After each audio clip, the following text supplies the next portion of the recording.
आज आपण बघणार आहोत प्रॅक्टिस सेट 1.1 यामध्ये फर्स्ट एक्झाम्पल आणि सेकंड एक्झाम्पल याची प्रॅक्टिस आज आपण या ठिकाणी करून घेणार आहोत। विद्यार्थी मित्रांनो 3a + 5b = 26 this is our first equation. इक्वेशनला नंबर्स देणं फार गरजेचं आहे जेणेकरून तुम्हाला पुढे इक्वेशन सॉल्व्ह करताना त्याची मदत होते। आपला a + 5b = 22 this is our second equation. Equation solve करताना बघा आपल्याला दोघे इक्वेशनमध्ये एक टर्म सेम असायला लागते। ओके, जेणेकरून ती टर्म आपण काढून देतो आणि आपल्याला फर्स्ट व्हेरिएबलची किंमत त्या ठिकाणी आपल्याला मिळते। So first will subtract the equation second from first. Okay, then right here subtracting equation second आपल्याला सेकंड फर्स्ट म्हणून सेकंड मायनस करता है। Subtracting equation second from first आपण फर्स्ट म्हणून सेकंड इक्वेशन मायनस करणार आहोत। आपल्याला कारण या ठिकाणी ऑलरेडी एक सेम टर्म या ठिकाणी मिळालेली आहे बघा 5b आणि 5b। We already have a same term here 5b and 5b। Okay, then now we are going to subtract second equation from first. So right here therefore 3a + 5b = 26 minus a plus 5b = 22। Okay, we are going to subtract second equation from first। आता बघा या ठिकाणी आपण minus करणार आहोत म्हणून याची sign पण मायनस साइन देणं पण फार गरजेचं असतं म्हणून साइन लक्षात ठेवायची। साइन जर चुकलं तुमचा आन्सर त्या ठिकाणी रॉंग जाऊ शकतो। 3a - a = 2a 5b आणि 5b हा प्लस आहे मायनस आहे दोघेही या ठिकाणी कॅन्सल होतील। 26 - 24 = 4। आता आपल्याला a ची किंमत त्या ठिकाणी आपण काढू शकतो। We can put out the value of a here. Okay, so how आता बघा या ठिकाणी 2 हा a सोबत मल्टिप्लाय मध्ये तो या बाजूला जाताना इक्वलच्या डिव्हिजन म्हणून जाईल। Okay, then a = 4/2। आता बघा 4/2 म्हणजे काय 2 × 2 = 4 म्हणजे आपल्याला a ची व्हॅल्यू काय मिळाली 2। बघा दोघे इक्वेशनमध्ये एका व्हेरिएबलची जर तुम्हाला किंमत मिळाली तर तुम्ही दुसऱ्या व्हेरिएबलची किंमत सुद्धा सहजरित्या काढू शकता। सो आता आपल्याला a ची किंमत आपण इक्वेशन फर्स्ट किंवा इक्वेशन सेकंड असं दोघांमध्ये कोणत्याही इक्वेशनमध्ये ठेवलं तरी आपल्याला a ची किंमत b ची किंमत मिळेल। ओके, आपण काय करू put a = 2 in equation second. आपण सेकंड इक्वेशनमध्ये a ची व्हॅल्यू पुट करू। What is our second equation? Our second equation is a + 5b = 22। आता a ची व्हॅल्यू आपल्याला 2 या ठिकाणी पुट करायची। तर या ठिकाणी a आहे तर या ठिकाणी आपल्याला 2 = 5b = 2 + 5b = 22। बरोबर, या ठिकाणी आपल्याला b ची व्हॅल्यू जर काढायची आहे तर सिंगल डिजिट जो आहे तो आधीकडे ट्रान्सफर करणार त्याच्यावर इकडे प्लस आहे इकडे नंतर मायनस होईल। 5b = 22 - 2 22 - 2 = 20। आता आपल्याला b ची किंमत जर काढायची असेल तर 5 इकडे मल्टिप्लाय मध्ये इकडे येताना डिव्हिजन होऊन जाईल। Therefore b = 20/5 5 × 5 5 × 24। तर आपल्याला b ची व्हॅल्यू काय मिळाली b ची व्हॅल्यू आपल्याला मिळाली 4। तर आपण या ठिकाणी या इक्वेशनमध्ये a आणि b दोघांच्या व्हॅल्यू आपण काढलेल्या आहेत। तर त्याची सॉल्युशन काय a आणि b। a ची किंमत काय काढली आपण 2 आणि b ची किंमत काय काढली 4। ओके, तर या एक्झाम्पलची तुम्ही वारंवार प्रॅक्टिस करून तुम्ही तुमचा अभ्यास हा चांगला करू शकता। आपण सेकंड इक्वेशन करणार आहोत x + 7y = 10। हे आपलं फर्स्ट इक्वेशन आहे। This is our first equation. 3x - 2y = 7 this is our second equation.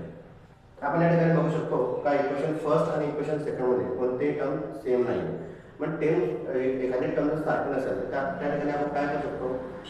आता बघा या ठिकाणी अतिशय सोपी पद्धत काय आहे की एखाद्या इक्वेशनमध्ये जर एखादा व्हेरिएबल सिंगल आलेला असेल तर त्याला आधी आपण सारखं करू शकतो। कशा पद्धतीने बघा या ठिकाणी 3x आहे तर तुम्ही याला या इक्वेशनला 3 ने मल्टिप्लाय करता। आपल्याला कारण x ची किंमत जर सारखी मिळाली तर आपण इक्वेशन सॉल्व करू शकतो। तर काय करणार आपण देयरफॉर मल्टीप्लाय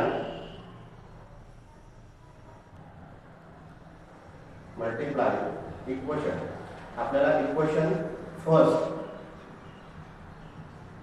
बाय याचा कोएफिशियंट काय आहे 3, तर आपण 3 ने याला मल्टिप्लाय करणार आहोत. Multiply equation first by 3. Okay. आता आपलं फर्स्ट इक्वेशन काय आहे x + 7y = 10. आता प्रत्येक टर्मला आपल्याला विद्यार्थ्यांना बऱ्याच वेळा कळत नाही का नेमकं मल्टिप्लाय कसं करायचं, तर आपण पूर्ण इक्वेशनला या ठिकाणी मल्टिप्लाय करणार आहोत. We are going to multiply all the term in the first equation. Okay. Then 1 3 × x dx. Okay. याला आपण x ने 3 ने मल्टिप्लाय केलं, याला 3 मल्टिप्लाय केल्यानंतर 3 7 21y आणि याला 3 मल्टिप्लाय केल्यानंतर 3 3 आता बघा आपल्याला हे क्वेश्चन थर्ड मिळालं, कारण आपण या ठिकाणी फर्स्ट सेकंड आणि थर्ड इक्वेशन आपल्याला या ठिकाणी मिळालं. ओके. आता बघा या ठिकाणी आपल्याला थर्ड इक्वेशन काय मिळालं 3x + 20y = 3. आणि आपलं फर्स्ट इक्वेशन काय आहे, sorry second equation 3x - 2y = 7. हे आपलं सेकंड इक्वेशन आहे. आता बघा या दोन्ही इक्वेशनमध्ये आपल्याला एक टर्म सेम मिळाली. ओके. काय आलं, एक टर्म आपल्याला सेम मिळाली, म्हणून आपण इक्वेशन थर्ड म्हणून फर्स्ट इक्वेशन मायनस करणार आहोत. चला पुढे जाऊ. Subtracting equation second from third, म्हणजे याच्यातून आपण हे मायनस करणार आहोत. Okay. What is the third equation? Third equation is 3x + 21y = 30. याच्यातून आपण मायनस करणार आहोत, -3x - 2y = 7. आता इथं एक गोष्ट लक्षात अशी ठेवायची आहे, जर का आपण हा प्लस आहे मायनस आहे तर आपण या ठिकाणी कॅन्सल केला. ओके. आता या ठिकाणी हा मायनस आहे आणि आपण काय मायनस आहे, मायनसला मल्टिप्लाय केलं तर ते पॉझिटिव्ह होते. ओके. म्हणजेच या ठिकाणी 21y आणि 2y याची किंमत काय आली 23y. विद्यार्थ्यांनी हे कळलं की 23y आले कसे, तर आपण या ठिकाणी मायनस करत आहोत, मायनसचा गुणाकार काय होतो प्लस होतो, म्हणून 21y + 2y = 23y आणि 30 म्हणून आपण 7 मायनस केलं तर 20. ओके. आपल्याला पुढे जायचं आहे 23y = 23. आता y ची किंमत जर आपल्याला काढायची असेल, ओके, तर 23 डिव्हिजन मध्ये आहे, इकडे त्यांना काय होते, सॉरी इकडे मल्टिप्लाय मध्ये इकडे त्यांना डिव्हिजन मध्ये जाते. सो y = आपण इकडे लिहू शकतो. therefore y = हे 23 इकडे मल्टिप्लाय मध्ये इकडे त्यांना काय होते डिव्हिजन मध्ये जाते. Okay. So 23/23 23/23 = 1. Okay. So y = 1. y ची किंमत आपल्याला काय मिळाली 1. ओके. आता y ची किंमत जर आपल्याला 1 मिळाली तर आपण x ची किंमत सुद्धा काढू शकतो.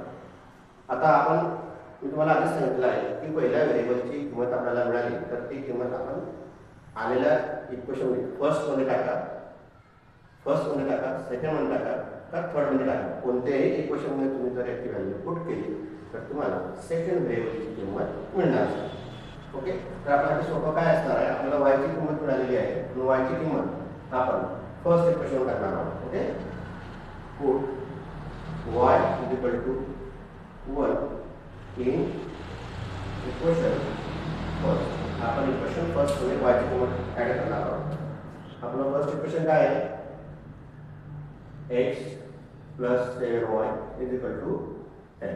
आता या ठिकाणी y ची किंमत आपण 1 या ठिकाणी टाकणार आहोत. बरोबर. 7 आणि y ची किंमत 1 या ठिकाणी ब्रॅकेट मध्ये टाकली. ओके. So therefore x 7 × 7 = 10 10. बरोबर.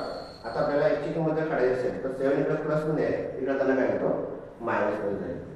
x = 10 - 7 10 minus 7 equal to 3. तर आपल्याला x ची किंमत काय मिळाली? x ची किंमत आपल्याला मिळाली 3. ओके. तर आपल्या इक्वेशनचं सोल्युशन काय आहे मित्रांनो? x आणि y. याचं सोल्युशन झालं. x ची किंमत काय मिळाली आपल्याला?